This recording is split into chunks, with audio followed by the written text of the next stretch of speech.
नमस्कार विद्यार्थी मित्रांनो, आपले स्वागत आहे नवीन एज्युकेशन न्यूजच्या फ्रेश बुलेटिनमध्ये. मित्रांनो, आपण बघत आहात शिक्षक भरती मित्र या यूट्यूब चॅनलला. मित्रांनो, चॅनलला सबस्क्राईब करा व बेल आयकॉनला क्लिक करा, जेणेकरून तुम्ही लेटेस्ट अपडेट मिळू शकता.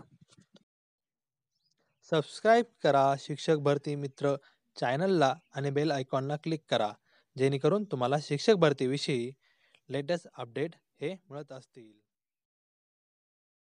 मित्रांनो, प्रथमतः मी आपले अभिनंदन करतो, कारण आपल्या फॅमिलीमध्ये 3,000 मेंबर हे ॲड झाले आहेत व पुढील काळात ते 10,000 होतील ही अपेक्षा सुद्धा आपल्याकडून ठेवतो.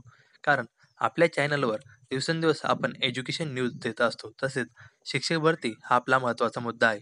मित्रांनो, पुनश्च एकदा आपल्या प्रेमासाठी मी आपले अभिनंदन करतो, कारण आपण जर नसता तर हे चॅनल चालू झाले नसते व त्याला एवढे मेंबर देखील ॲड झाले नसते. त्यामुळे मित्रांनो, तुम्ही दिलेल्या प्रेमाबद्दल मी आपला आभारी आहे. मित्रांनो, आता वळूया आपल्या न्यूजकडे. मित्रांनो, पहिली न्यूज आहे ती म्हणजे पवित्र पोर्टल संदर्भात.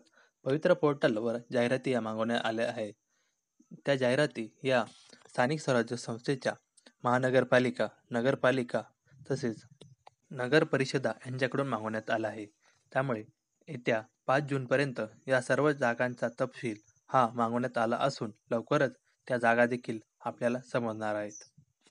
या जागा समजल्यानंतर नंतर त्या जागांची माहिती ही पोर्टलवर टाकली जाईल व त्यांची जाहिरात देखील पोर्टलवर येईल व लवकरच शिक्षक भरती सुरू होईल.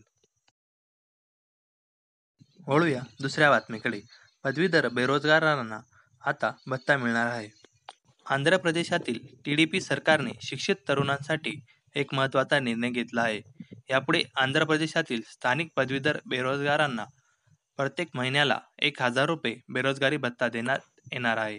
35 वर्षापर्यंतच्या पदवीधर बेरोजगार तरुणांना हा भत्ता मिळणार असून या योजनेची अंमलबजावणी लवकरच करण्यात येणार असल्याची माहिती समोर येत आहे. मित्रांनो, पुढील न्यूज आहे ती म्हणजे रिक्त जागेसंदर्भात.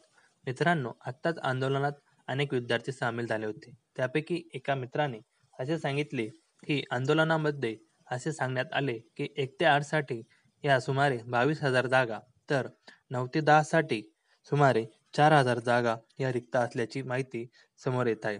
मित्रांनो, या जागा फक्त झेडपीच्या असून संस्थेच्या तसेच महानगरपालिका, नगरपालिका व नगर परिषदा यांच्या जागा येणे अजून बाकी आहेत. त्यामुळे जागांची संख्या अजून वाढू शकते. त्यानंतर 11वी-12वी साठीची संच मान्यता पूर्ण झाल्यानंतर रिक्त जागेचा आकडा हा समोर येणार आहे. त्यामुळे येणाऱ्या 15 दिवसाच्या आत रिक्त जागेसह पवित्र पोर्टल सुरू होऊन लवकरच भरती प्रक्रिया ही सुरू होणार असल्याची माहिती समोर येत आहे. मित्रांनो, पुन्हा एकदा तुम्ही दिलेल्या प्रेमाबद्दल व चॅनलला सबस्क्राईब केल्याबद्दल आपल्या सर्वांचे आभार.